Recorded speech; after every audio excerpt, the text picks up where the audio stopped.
kita akan membahas tentang siapa malaikat maut.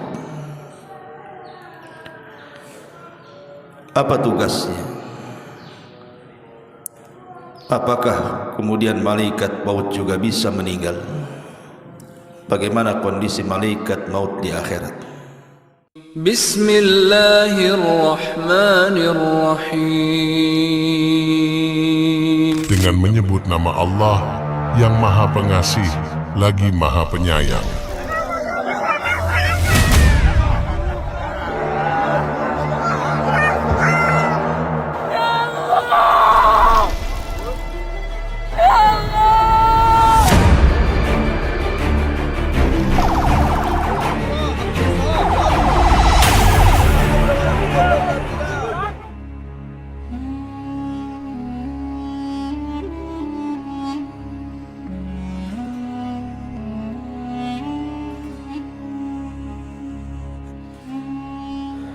Alhamdulillah wassalatu wassalamu ala rasulillah wa ala alihi wa sahbihi wa mawalah wa la hawla wa la quwata illa billahi wa ba'du. Alhamdulillah, segala puja dan puji hanya milik Allah tabaraka wa ta'ala. Salawat dan juga salam kita iringkan selalu kepada Rasul kita Nabi besar Muhammad sallallahu alaihi wasallam. Pembahasan di pagi hari ini kita akan membahas tentang siapa malaikat maut. Apa tugasnya? Apakah kemudian malaikat maut juga bisa meninggal? Bagaimana kondisi malaikat maut di akhirat? Ma'asyiral muslimin yang dimuliakan Allah Subhanahu wa taala. Kafa bil mauti wa'ida. Kata Nabi sallallahu alaihi wasallam, cukuplah dengan kematian itu ada pelajaran yang besar yang kita petik di dalamnya. Makanya dikatakan oleh Al-Imam At-Taimi rahimahullahu taala, syai'ani qata'a ladzatad dunya. Dua perkara yang bisa memutuskan kelezatan dunia. Dzikrul mauti wa dzikrul wukuf baina yadayillahi azza wa jalla. Pertama mengingat kematian, dan yang kedua mengingat bahwa kita akan dihadapkan di hadapan Allah Subhanahu wa taala. Dan berkata juga para ulama salaf yang lainnya, man aktsara dzikral mauti akramahu Allahu bi thalathin. Siapa yang banyak mengingat dengan kematian, maka Allah akan muliakan dengan tiga perkara. Bita'jili taubati, pertama dia akan menyegerakan bertobat. Wa qanaati fil qalbi, dia akan senantiasa redha dalam hatinya. Wa nasyati fil ibadati, dan dia akan rajin melakukan ibadah. Tetapi sebaliknya, wa man nasiyal mauta aqabahu Allahu bi thalathin. Tapi kalau dia melupakan adanya kematian, maka dia akan diazab dengan tiga perkara. Bitaswifit taubati, dengan menunda-nunda taubat. Wa tarkir ridha bil qalil, dia tidak senang dengan pemberian Allah yang sedikit. Wa takasulin fil ibadati, dan dipastikan dia malas beribadah. Ma'asyiral muslimin yang dimuliakan Allah Azza wa Jal, kullu nafsin dha'iqatul maut, setiap jiwa pasti mati. Falaula idza balagatil khulqum wa antum hina idzin tanzurun wa nahnu aqrabu ilaihi minkum walakin la tubsirun falaula in kuntum ghaira madinin tarji'unaha in kuntum shadiqin. Maka kalau begitu mengapa tidak mencegah ketika nyawa telah sampai di kerongkongan dan kamu ketika itu mampu melihat dan kami lebih dekat kepadanya daripada dirimu sendiri, tapi kamu tidak bisa melihatnya. Maka mengapa jika kamu memang tidak dikuasai oleh Allah, kamu tidak mengembalikan nyawa itu jika kamu memang orang yang benar? Artinya kematian itu pasti akan mendatangi siapapun. Dan orang yang pertama kali bercita-cita ingin mati adalah Nabi Yusuf alaihi salatu wassalam. Disebutkan dari Ibnu Abbas radhiyallahu anhuma, awwalu nabiyyin sa'ala Allah al-mauta Yusuf. Yang pertama kali dari kalangan para nabi yang meminta kepada Allah tentang kematian adalah Nabi Yusuf. Dan itu disyaratkan di dalam firman Allah surah Yusuf ayat 101, Rabbi qad ataitani minal mulki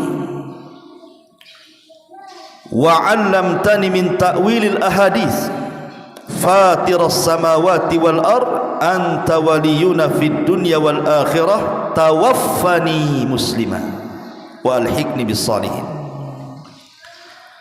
Ya Rabb, sesungguhnya Engkau telah menganugerahkan kepadaku sebagian kerajaan dan telah mengajarkan kepadaku berbagai macam tabir mimpi. Ya Rabb, Engkau pencipta langit dan bumi, Engkaulah pelindungku di dunia dan akhirat. Wafatkan aku dalam kondisi Islam dan gabungkan aku dengan orang-orang saleh. Tentu Nabi Yusuf ketika berangan-angan ingin sebuah kematian itu bukan karena dia kemudian seperti layaknya orang-orang yang terkena sakit kemudian tidak mau lagi tinggal di dunia. Tidak, justru Yusuf ini sebaliknya. Kondisi dia di atas popularitas yang luar biasa. Makanya dijelaskan oleh para ulama, wa Nabi Yusuf alaihi salatu wassalam, dia ingin bersyukur kepada Allah subhanahu wa ta'ala dengan adanya dunia yang ada di hadapannya, sehingga ketika itu dia meminta kepada Allah subhanahu wa ta'ala jangan sampai dunia ini memfitnah dirinya. Makanya dia minta kepada Allah untuk diwafatkan dalam kondisi muslim dan juga digabungkan dengan orang-orang saleh. Ma'asyiral muslimin yang dimuliakan Allah azza wa jalla, setiap kita pasti mati. Dan di sana ada malaikat yang disebut dengan malakul maut. Disinilah cerita dimulai. Siapa malakul maut ini? Ma'asyiral muslimin yang dimuliakan Allah azza wa jalla, sebagian ahli kitab menyebut kalimat malakul maut dengan Israil. Tetapi nama Israel tidak ada dalam Quran, tidak juga ada dalam hadis Nabi sallallahu alaihi wasallam. Israel ini diambil dari Israiliyat, dari perjanjian lama, terdapat dalam Taurat. Makanya dijelaskan oleh Syekh Albani rahimahullahu taala ketika memberikan catatan kepada kitab At-Tahawiyah, Aqidah Tahawiyah. Apa kata Syekh Albani rahimahullahu taala? Wa nu'minu bimalakil mauti al-muwakkal biqabdi arwahil alamin. Dan kita beriman dengan adanya malaikat maut yang memang ditugaskan oleh Allah untuk mencabut nyawa setiap manusia. Kemudian dia mengatakan, amma tasmiyatuhu bi Israil, adapun penamaan malaikat maut dengan Israil itu, kama huwa syai, sebagaimana yang menyebar bainan nas, fala aslalahu, tidak ada dasar dari Quran ataupun sunnah, innama huwa minal israiliyat. Kalimat Israel ini muncul diambil dari kisah-kisah Israiliyat. Dan ini juga penukilan daripada Ibnu Katsir dalam kitabnya Al-Bidayah wa Nihayah, di mana Ibnu Katsir mengatakan wa amma malakul mauti falaysa bimusarrahin bismihi fil qur'ani wala fil ahadisis sihah wa qad jaa tasmiyatuhu fi ba'dil athar bi Izrail. Kata Ibnu Katsir dalam kitabnya Bidayah wa Nihayah, adapun malaikat maut maka tidak ada penjelasan yang jelas dalam Al-Quran, tidak pula dalam hadis Nabi SAW yang sahih tentang penamaan Izrail itu. Tapi ada beberapa athar yang mengatakan seperti itu. Ya, bisa saja kita katakan Izrail kalau menurut versi Israiliyat. Tetapi kita sebagai umat penganut Al-Quranul Karim, maka kita cukup katakan malakul maut. Selesai. Berdasarkan Allah Subhanahu wa taala berfirman di banyak ayat dalam Al-Qur'an, "Qul yatawaffakum malakul mauti alladhi wukkila bikum tsumma ila rabbikum turja'un." Katakanlah, malaikat maut yang diserahi untuk mencabut nyawamu akan mematikan kamu, kemudian kepada Tuhanmu kamu akan dikembalikan. Di sini Allah mengatakan malakul maut, bukan Israel. Ma'asyiral muslimin yang dimuliakan Allah Subhanahu wa taala. Lalu apa tugas malaikat maut ini? Tugas malaikat maut ya sebagaimana namanya, malaikat kematian. Artinya tugasnya adalah mencabut nyawa. Sejak kapan dia ditugaskan untuk mencabut nyawa itu? Al-Imam Ibnu Katsir rahimahullahu taala dalam kitabnya Al-Bidayah wa Nihayah, beliau menyebutkan beberapa asar berkenaan tentang penciptaan atau awal penciptaan Adam alaihi salatu wassalam. Jadi ketika Adam alaihi salatu wassalam diciptakan, sebelum diciptakan, maka Allah utus Jibril untuk datang ke bumi, kemudian mengambil sebagian tanah yang ada di bumi. Tiba-tiba kemudian bumi menolaknya dan mengatakan, "A'udzu billahi mink." Aku berlindung kepada Allah darimu wahai Jibril. Enyahlah kau dari sini. Jangan kau ambil satu tapak bumi pun, katanya. Karena aku benci kalau seandainya makhluk yang akan diciptakan dari aku, sebagian mereka masuk neraka. Maka Jibril kemudian faraja'a wa lam ya'khud, dia kembali kepada Allah dan tidak berhasil mengambilnya. Kemudian dia mengatakan, "Rabbi innaha a'adzat bika." Sesungguhnya bumi itu berlindung kepadamu ya Rabb. Maka Allah kemudian mengutus Mikail. Tiba-tiba Mikail juga sama ditolak oleh bumi. Akhirnya kemudian Allah Subhanahu wa taala mengutus malakul maut. Tiba-tiba bumi juga menolak dan mengatakan hal yang sama. Tapi malaikat maut mengatakan, "Wa ana a'udzu billahi an arji." Kalau engkau berlindung kepada Allah agar aku kembali kepada Allah dan tidak mengambil tanah ini, maka aku pun berlindung kepada Allah untuk kembali dan tidak mengambil tanah. Karena perintah Allah lebih aku utamakan daripada sumpah. Akhirnya kemudian malaikat maut ini berhasil mengambil tanah yang ada di bumi itu. Kemudian setelah dia mengambil tanah itu, maka kemudian dia melaporkan tentang bumi, dan kemudian Allah mengatakan, karena engkau sudah berhasil mengambil tanah dari bumi untuk menciptakan Adam alaihi salatu wassalam, maka engkaulah yang berhak kelak mencabut Adam dan seluruh anak keturunannya. Ini riwayat memang dicantumkan oleh Imam Ibnu Katsir di dalam kitabnya Bidayah wa Nihayah. Akan tetapi riwayat-riwayat seperti ini bukan riwayat-riwayat yang terdapat dalam kitab-kitab Islam, tidak ada. Tetapi ini riwayat-riwayat Israiliyat. Makanya sebagian para ulama melemahkan riwayat ini. Ma'asyiral muslimin yang dimuliakan Allah Subhanahu wa taala, kita tahu bahwa satu malaikat maut itu memiliki kekuatan yang tidak bisa ditandingi oleh siapapun dari jin ataupun manusia. Tidak ada yang bisa melawan malaikat maut. Satu malaikat maut, apalagi malaikat maut itu bukan satu malaikat tetapi awan, rombongan. Tetapi begitulah Allah Subhanahu wa taala menciptakan malaikat ini memiliki kekuatan melebihi jin. Lihat Al-Imam Ibn Utsaimin rahimahullahu taala ketika menceritakan tentang kisah Nabi Sulaiman. Ketika Allah mengatakan ya ayyuhal mala'u ayyukum ya'tini bi arsyiha qabla an ya'tuni muslimin. Kata Sulaiman di hadapan jin dan juga manusia, siapa yang bisa memindahkan arsy Ratu Balqis dari Yaman kemari, katanya.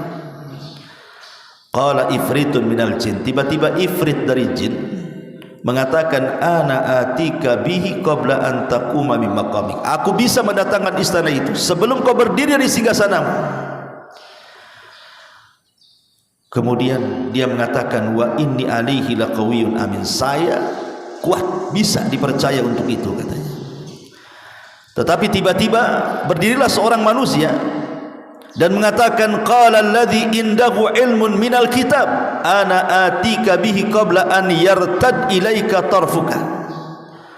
Tiba-tiba ada seorang manusia yang mengatakan, namanya Asib ibn Barkhiyah, ada yang mengatakan wallahu alam, orang saleh, mengatakan ya Sulaiman, aku bisa lebih daripada itu. Sebelum matamu berkedip, kupastikan istana itu sudah sampai di hadapanmu. Lihat dari sini siapa yang kuat, manusia atau jin? Manusia lebih kuat.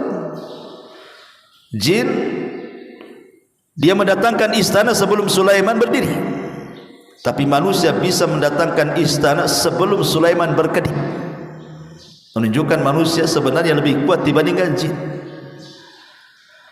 Ketika manusia lebih kuat dibandingkan jin, tapi manusia kalah dengan malakul maut.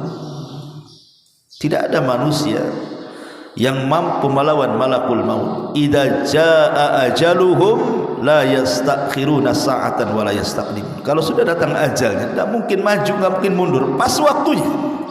Siapapun dia, mau para nabi, para rasul, para syuhada, orang-orang saleh, semua tidak bisa melawan malakul maut.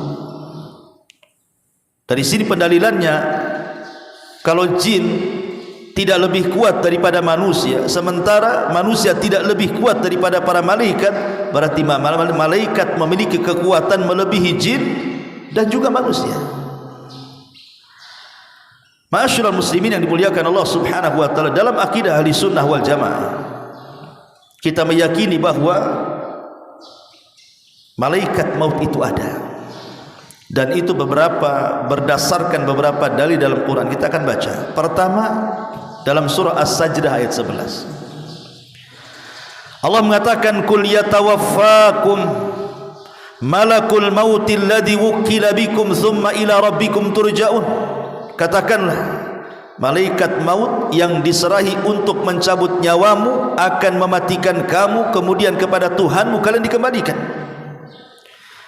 Kemudian dalam surah Al-An'am ayat 61 Allah katakan hatta idza jaa ahadakumul maut tawaffathu rusuluna wa hum la yufarritun. Allah mengatakan sehingga ketika datang kepada salah seorang di antara kalian kematian, maka malaikat-malaikat kami yang mencabut nyawanya, dan mereka tidak pernah lalai dari tugasnya. Dan Allah juga katakan dalam surah Al-An'am ayat 93, walau tara idz zalimuna fi ghamaratil maut wal malaikatu basitu aydihim akhriju anfusakum. Alangkah dahsyatnya sekiranya kamu melihat di waktu orang-orang zalim berada dalam tekanan sakaratul maut, sedang para malaikat memukul dengan tangannya sambil berkata, keluarlah nyawamu. Kemudian juga Allah mengatakan dalam surah Al-Anfal ayat 50, walau tara id yatawaffal ladzina kafaru al malaikatu yadribuna wujuhahum wa adbarahum wa dzuqu adzabal hariq. Dan sekiranya kamu melihat ketika para malaikat maut mencabut nyawa orang-orang kafir, sambil memukul wajah dan punggung mereka seraya berkata, rasakanlah olehmu siksa neraka yang membakar. Kemudian Allah juga katakan dalam surah An-Nahl ayat 28 sampai 32, alladzina tawaffahumul malaikatu zalimi anfusihim, sampai kepada alladzina tawaffahumul malaikatu tayyibina yaquluna salamun alaikum udkhulul jannah bima kuntum ta'malun. Orang-orang yang dicabut nyawanya oleh para malaikat dalam keadaan berbuat zalim kepada diri mereka, mereka menyerahkan diri sambil berkata, kami tidak pernah mengerjakan satu kejahatan pun. Sampai malaikat mengatakan, pernah, sesungguhnya Allah mengetahui apa yang telah kalian kerjakan. Kemudian Allah ulang juga dalam surah An-Nisa 97-nya, innal ladzina tawaffahumul malaikatu zalimi anfusihim qalu fima kuntum qalu kunna mustad'afina fil ardh. Sesungguhnya orang-orang yang dicabut nyawanya oleh malaikat maut dalam keadaan menzalimi diri mereka, mereka para malaikat bertanya, bagaimana kamu ini? Qalu, mereka mengatakan, alam takun ardullahi wasiyah, bukankah bumi Allah itu luas? Kemudian dalam surah Muhammad ayat 27 Allah mengatakan, fa kaifa idza tawaffathumul malaikatu yadribuna wujuhahum wa adbarahum. Maka bagaimana nasib mereka apabila malaikat maut mencabut nyawa mereka, memukul wajah dan punggung mereka, dan begitu seterusnya. Quran sudah tegas menjelaskan bahwa tugas malaikat maut adalah mencabut nyawa, dan mereka adalah malakul maut, bukan Israel. Ma'asyiral muslimin yang dimuliakan Allah Subhanahu wa taala. Adapun kisah tentang pencabutan nyawa dijelaskan dalam hadis yang panjang sekali dari Bara bin Azib radhiyallahu anhu.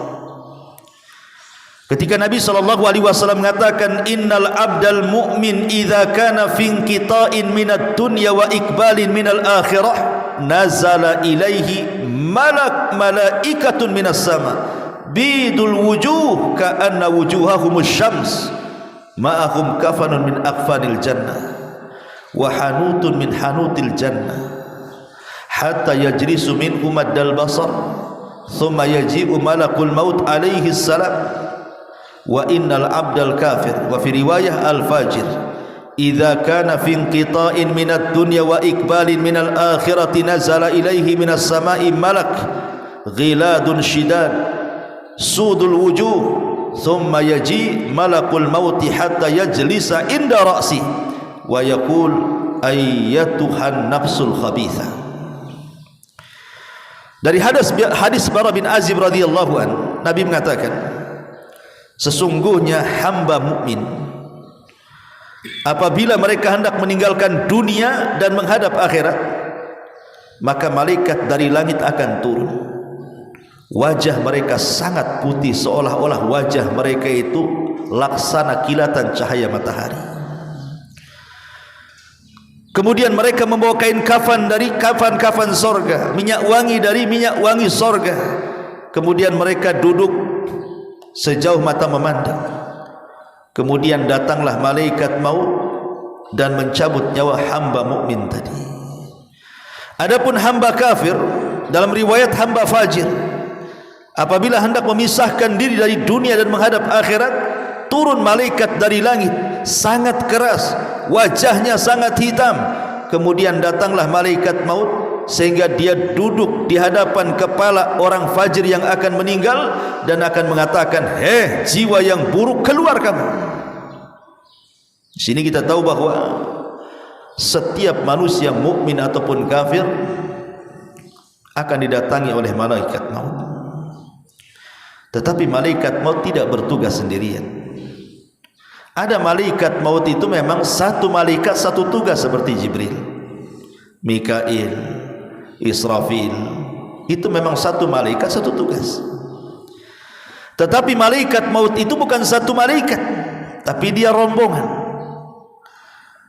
Makanya kalau seandainya ada orang yang bertanya, bukankah malaikat maut itu tugasnya mencabut nyawa? kesannya hanya satu malaikat. Tapi Allah Subhanahu wa taala katakan dalam surah As-Sajdah tadi, tawaffathu rusuluna, rasul-rasul kami yang mewafatkannya. Dengan kalimat jamak rusuluna, rasul-rasul kami yang mewafatkannya, menunjukkan malaikat maut itu tidak sendiri, tetapi rombongan. Apalagi dalam satu hari itu kematian orang bukan satu tempat, bukan satu jiwa dalam satu kematian itu.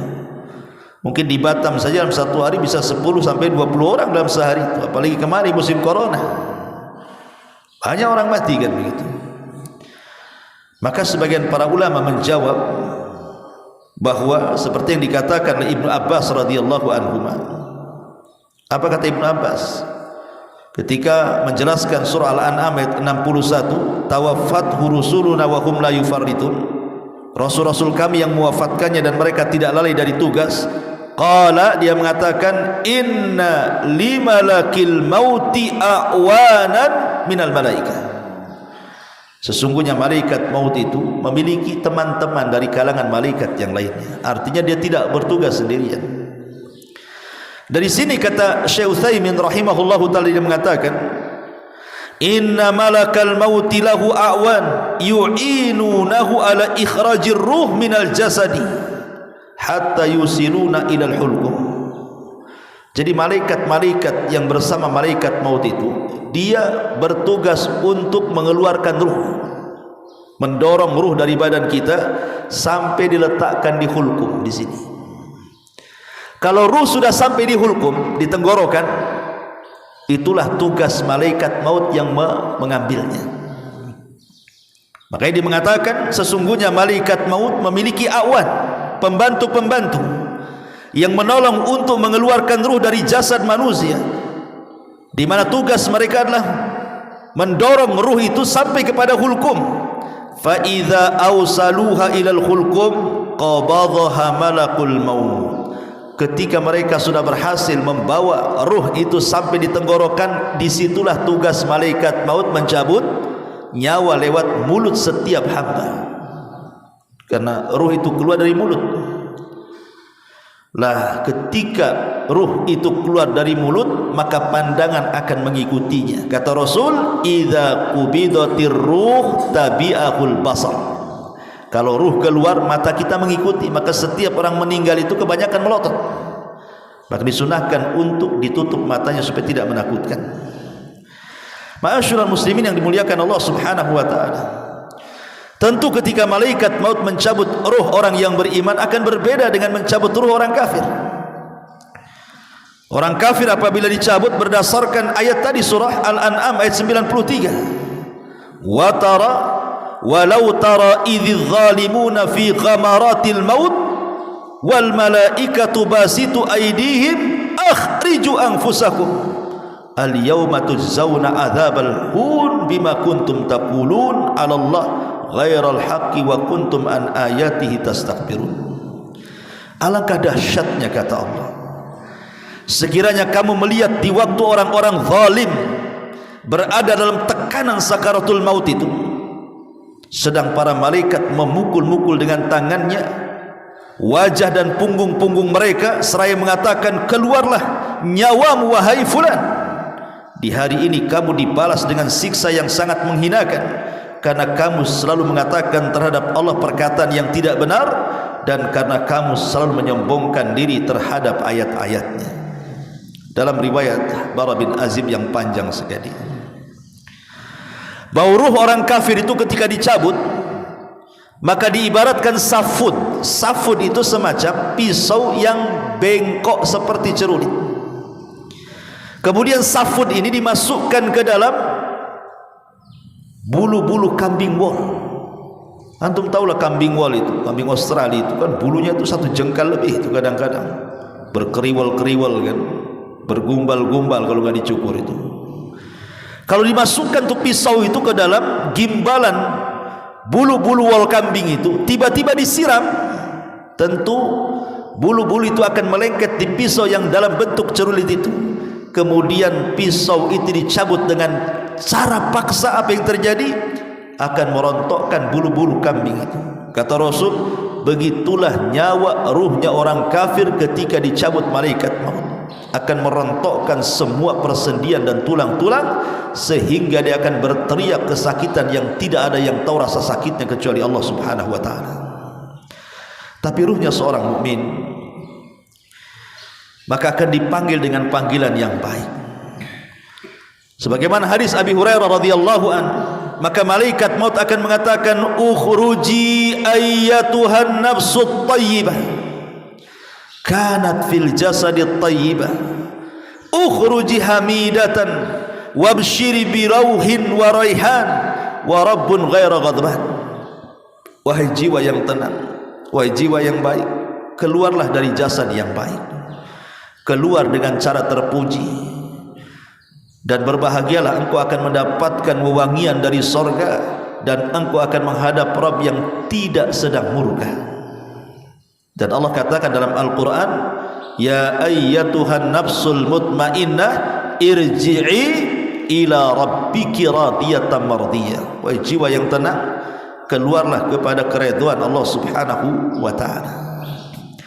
Ma'asyiral muslimin yang dimuliakan Allah Subhanahu wa taala, di antara tugas malaikat maut adalah menghabarkan kabar gembira yang baik kalau yang meninggal adalah seorang mukmin. Dan itu disebutkan dalam surah Fussilat ayat 30. Allah mengatakan apa? Innal ladzina qalu Rabbuna Allah thumma istaqamu tatanazzalu alaihimul malaikatu alla takhafu wa la tahzanu wa abshiru bil jannati allati kuntum tu'adun. Orang-orang yang mengatakan Rabb kami Allah kemudian istiqamah, maka akan turun para malaikat kepadanya. Ada yang mengatakan malaikat maut dan teman-temannya, kemudian mengatakan jangan takut, jangan sedih, berbahagialah karena sorga sudah dijanjikan kepadamu. Jadi terkadang tugas malaikat maut adalah menghabar gembirakan kepada kematian seorang mukmin, tapi dia akan membawa kabar buruk kepada kematian orang kafir dan fasik. Ma'asyiral muslimin yang dimuliakan Allah Subhanahu wa taala, adapun apakah malaikat maut juga mencabut nyawa binatang? Apakah tugas malaikat maut juga mencabut nyawa binatang? Apakah hanya dia mencabut nyawa manusia saja? Ada sebuah hadis yang mengatakan ajalul bahaim kulluha minal kummali wal baragis wal jarradi wal khayli wal bighali wad dawabi kulliha ajaluha fit tasbih fa idhan qadha tasbihuha qabadallahu arwahaha wa laysa limalakil mauti min dhalika syai'un. Batas waktu binatang-binatang ini, baik kutu ataupun sejenis binatang-binatang yang merayap, kecoa dan yang semacamnya, termasuk juga belalang, kemudian kuda, kemudian bigol dan semua hewan-hewan, maka ajal mereka setelah habisnya mereka bertasbih. Maka apabila mereka selesai bertasbih sebagaimana perintah Allah, maka Allah akan mencabut ruh-ruh semua binatang dan tidak ada kait-mengait dengan malakul maut. Artinya Allah cabut secara langsung. Tapi sayang, hadis ini maudhu, hadis ini palsu. Karena Imam Al-Qurtubi rahimahullahu ta'ala ketika menukilkan perkataan Imam Malik rahimahullahu ta'ala, Imam Malik ditanya soal kematian binatang, apakah kematian binatang itu ada ikut campur tangan malaikat maut? Kata Imam Malik, apakah binatang itu memiliki nyawa? Alaha nafsu. Jadi dia balik bertanya kepada orang yang bertanya ini. Jadi orang bertanya mengatakan, ya Imam, apakah binatang-binatang itu juga dicabut oleh malaikat maut? Maka Imam Malik mengatakan, alaha nafsu. Bukankah binatang punya nyawa? Maka orang bertanya ini mengatakan, na'am, ya, mereka punya nyawa. Maka Imam Malik mengatakan, malakul mauti yaqbidu arwaha. Kalau begitu berarti malaikat maut juga ada ikut campur tangan mencabut nyawanya. Karena Allah mengatakan, Allahu yatawaffal anfus hina mautiha. Allah yang mewafatkan jiwa ketika saatnya dia meninggal dan Allah perintahkan malaikat maut untuk mencabutnya. Berarti dari sini tidak ada satu pun yang bernyawa, apakah itu manusia, apakah itu jin, bahkan para malaikat sendiri, bahkan binatang-binatang, kecuali ada ikut campur malakul maut untuk mencabut nyawa mereka. Adapun tentang kematian malakul maut yang dinukilkan oleh Imam Ibnu Katsir dalam tafsirnya dari seorang sahabat namanya Ka'ab al-Akhbar. Ka'ab al-Akhbar ini dulunya seorang Nasrani, masuk Islam di zaman Umar dan menjadi ulama Islam, sehingga dia banyak membawakan kisah-kisah Israiliyat. Dan kisah-kisah Israiliyat ini Nabi SAW pernah mengatakan, hadithu ambani Israel wala haraj, ceritakan tentang kisah Israel tidak mengapa, tetapi kata Rasul, jangan kau benarkan secara mutlak, jangan pula kau dustakan secara mutlak. Ya, kisah Israiliyat ini diceritakan sebagai pelezat saja, karena sandaran kita adalah Al-Quran dan Sunnah. Disebutkan dalam riwayat yang panjang sekali dari Abu Hurairah radhiyallahu anhu, jadi saat kiamat datang, ji'a malakul mauti ilal jabbar, didatangkan malaikat maut menghadap Allah subhanahu wa ta'ala. Jadi ketika seluruh manusia sudah mati, semua jin sudah mati, semua binatang sudah mati, sebagian besar malaikat mati, maka malaikat maut dipanggil oleh Allah azza wa jalla dan dikatakan kepada malaikat maut, man baki, siapa yang tersisa? Ada lagi yang masih hidup, siapa yang tersisa? Maka dia mengatakan, al-hayyul ladzi la tamut, jiwa yang tidak akan pernah mati, engkau ya Rabb. Di sana masih ada Jibril, masih ada Mikail. Maka Allah subhanahu wa ta'ala mengatakan, pergi cabut kedua malaikat itu nyawanya. Akhirnya malaikat maut mencabut nyawa Jibril, kemudian mencabut nyawa Mikail. Kemudian malaikat maut datang kepada Allah subhanahu wa ta'ala dan mengatakan, ya Rabb, aku sudah mencabut nyawa keduanya. Bahkan dalam riwayat Jibril itu sampai menangis. Ketika dicabut oleh malaikat maut, Jibril menangis dan mengatakan, ya Rabb, hawwin alaina sakaratil maut, ya Rabb, ringankan bagiku sakaratul maut, katanya. Tapi tetap dicabut nyawanya. Ketika sudah tidak ada malaikat maut, tidak ada para malaikat, sudah mati semua, dicabut nyawanya oleh malaikat maut, tinggal malaikat maut saja yang masih hidup. Dia menghadap kepada Allah subhanahu wa ta'ala dan melaporkan bahwa semua sudah dicabut nyawanya. Kemudian Allah mengatakan, man baki, siapa yang tersisa? Maka dia mengatakan, tidak ada ya Rabb, tidak ada, illa abdukal fakir, kecuali hambamu yang fakir ini. Maka Allah mengatakan, mati kamu. Maka malaikat maut pun mati.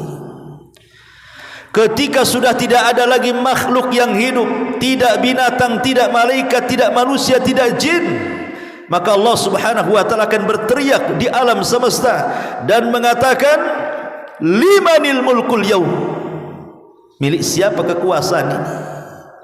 Itulah kalimat dalam surah Al-Fatihah, maliki yaumiddin. Kita sering membaca kalimat ini 17 kali dalam solat kita, maliki yaumiddin, raja pada hari kebangkitan.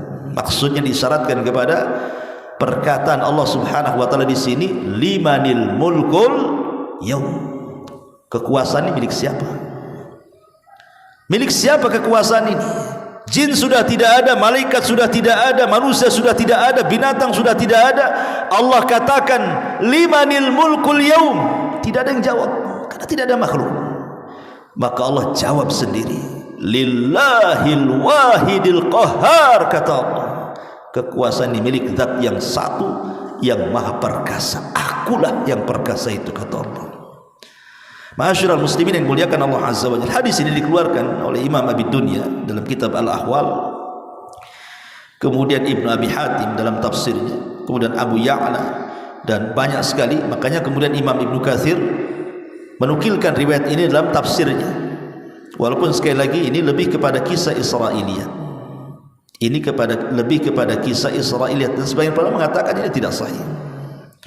Sehingga kita harus yakini bahwa semua manusia itu mati. Bagaimana caranya? Wallahu a'lam.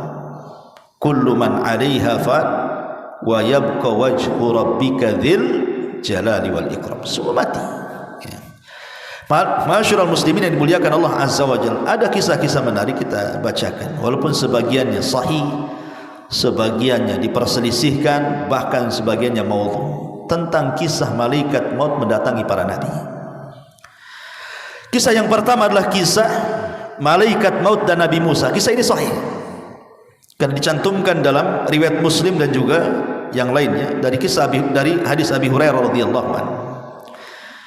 Jaa malakul maut ila Musa. Malaikat maut datang kepada Nabi Musa dan mengatakan, Ajib rabbaka, penuhilah panggilan Tuhan wahai Musa. Maksudnya kau sudah sampai waktu wafatmu. Falattama Musa alaihi salam aina malakil maut. Marah Musa, ditampar pula malaikat maut, keluar matanya. Malaikat maut tampar sama Musa. Karena ketika itu malaikat maut dalam bentuk manusia masalahnya. Kalau dia datang dalam bentuk malaikat maut tidak bisa ditampar. Dia mendatangi Nabi Musa dalam bentuk manusia. Ketika dia mengatakan seperti itu, ajib rabbaka, Musa, penuhi panggilan Rabbmu, kau harus mati hari ini, katanya. Ya Musa emosi lah dibilang begitu. Ditampar malaikat maut itu, keluar biji matanya. Faraja'al malak ilallah, maka malaikat maut akhirnya melapor kepada Allah dan mengatakan, ya Rabb, innaka arsaltani ila abdin laka la yuridul maut. Ya Rabb, kau utus aku kepada hamba yang tak mau mati. Cemana pula ni, katanya. Maka Allah subhanahu wa ta'ala mengatakan, setelah kemudian mengembalikan kedua matanya, maka Allah mengatakan, irji ila abdi, datang kau lagi kepada hambaku Musa. Fakul, dan katakan, al hayata turid, fa idza kunta turidul hayat fadha yadaka ala matni thawri fama tawarat yaduka min sya'ratin fa innaka ta'isu biha sanatan. Maka Allah mengatakan kepada malaikat maut, kembali kepada hambaku dan sampaikan kepadanya, apakah engkau terus menginginkan kehidupan? Jika engkau masih menginginkannya, letakkan tanganmu pada punggung sapi jantan. Satu bulu yang kau tutupi tanganmu itu, maka engkau akan hidup 1 tahun.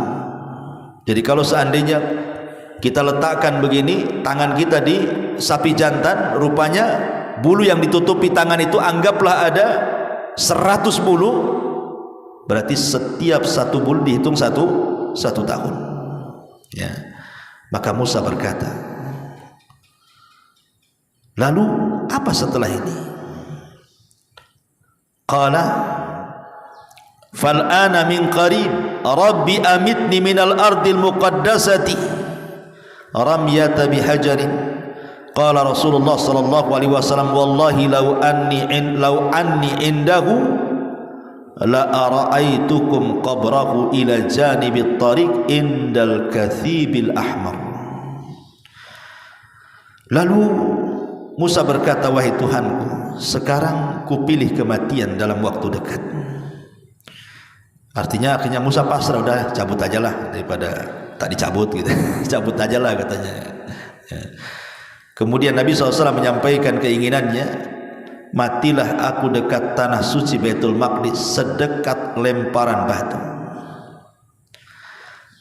Rasul sallallahu alaihi wasallam kemudian menambahkan, demi Allah, andai aku berada di sisi Musa, niscaya akan aku perlihatkan kepada kalian kuburnya berada di pinggir jalan, tepatnya pada gundukan pasir.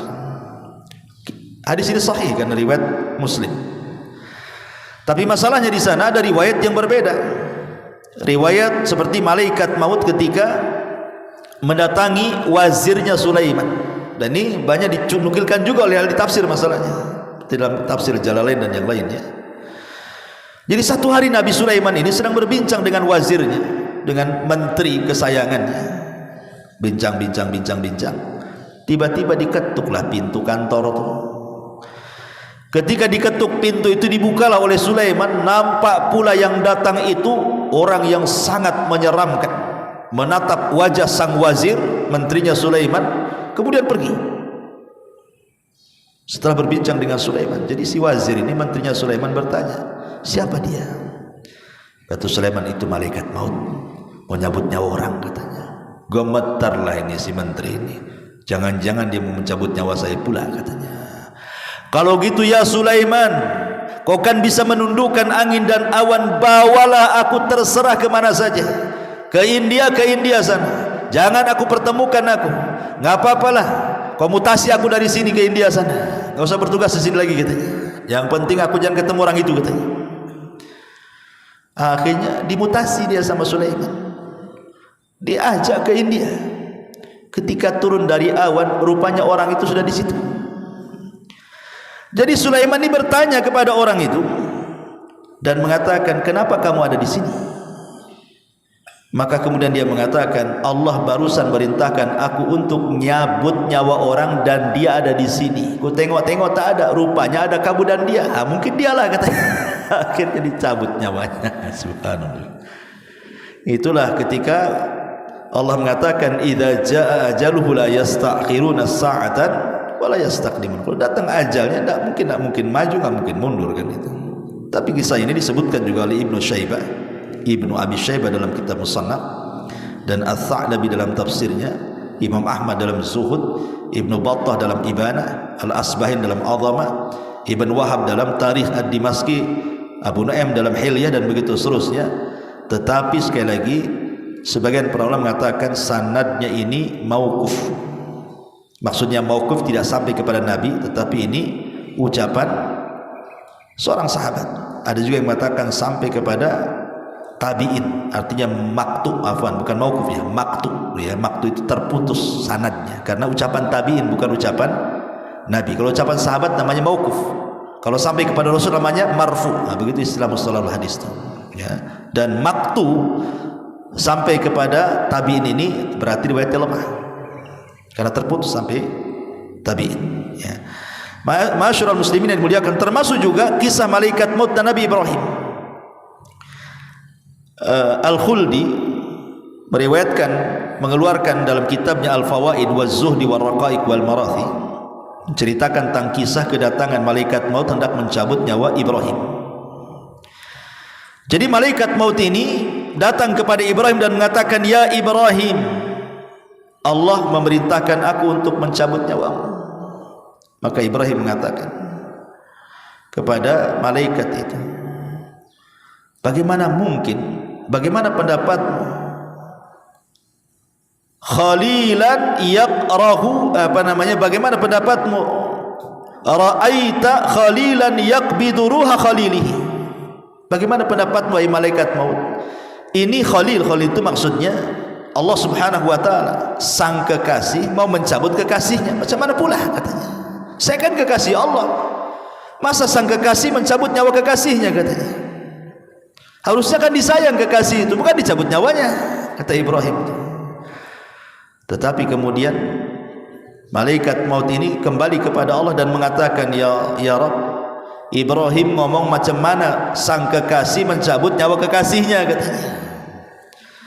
Maka Allah mengatakan, cabut nyawanya. Akhirnya malaikat maut mencabut nyawanya. Sanadnya maqdhub. Hadis ini palsu, tidak ada sanadnya, ya. Kemudian juga malaikat maut, pernah satu hari malaikat maut itu dia tertawa, menangis, kaget. Ini kisah lain lagi nih, ya. Jadi satu hari itu malaikat itu pernah tertawa, pernah menangis, pernah kaget dia. Dikisahkan tentang dialog Allah dengan malaikat maut. Jadi Allah bertanya kepada malaikat maut itu, apa pengalamanmu saat mencabut nyawa? Kata malaikat maut, kadang aku tertawa, kadang aku menangis, kadang aku kaget, katanya. Kata malaikat maut nih. Kata Allah, kapan kau tertawa? Ini cerita, satu hari aku hendak mencabut nyawa orang tua, katanya. Orang tua ini baru mesan sepatu. Kemudian dia mengatakan kepada pembuat sepatu itu, buatkan sepatu untukku yang tahan 1 tahun.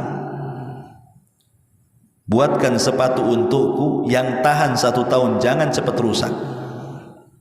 Maka sudah dipesan sepatunya. Kata malaikat maut, sayang, sebelum dipakai dah aku cabut nyawanya, gitu.